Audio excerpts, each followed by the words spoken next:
After caning chairs for about 20 years, I felt relatively uninspired, like there was nothing I couldn't cane. Then, Derek Hennigar of Ordinary Furniture invited me to cane one of his bentwood tables. The result was quite fascinating. I really enjoyed the process of weaving something that would have the negative space open, that keeps the form of the table true to its intention. I love the look of the black cane, how it kind of resembles a corset coming up the sides, and I really love that it crosses over and swoops from the bottom of one panel around to the bottom of the other. And I especially enjoyed bringing all four panels together.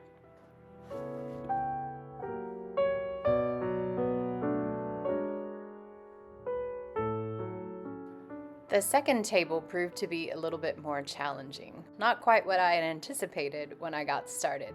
The new project had 3 open petals, as I like to think of them. They're kind of like tulip petals. And I originally had this idea, it's a traditional advanced caning method where you weave up in sun rays and then you weave around what would normally be a wooden medallion at the bottom. And you create these curves that are like rainbows. When I started doing this, it looked fine, but I felt like it looked a little sparse. The panels were just a little too large for that particular design to be effective. So I filled in the original rays with cane and just a plain weave. But I liked the open looks, so I left many areas open, including some along the sides. And I incorporated the black cane as well because I just love the look of it.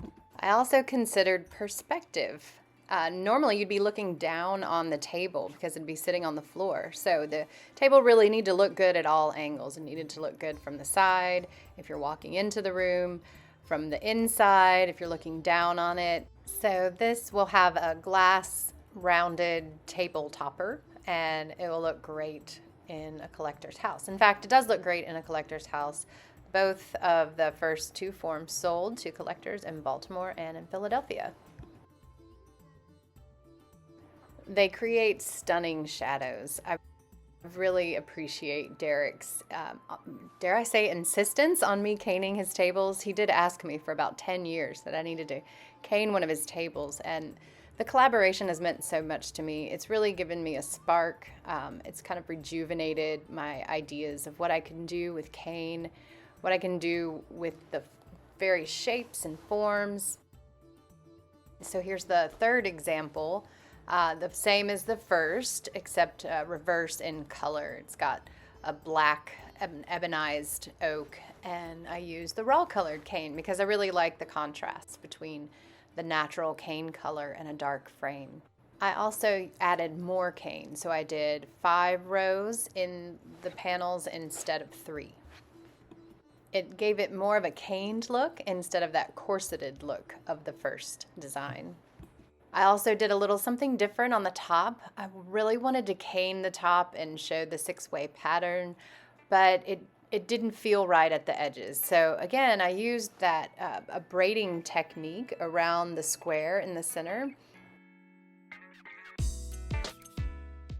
After restoring chairs and teaching for almost 20 years, I thought I'd done it all, and clearly there's always more room to innovate. Thanks, Derek.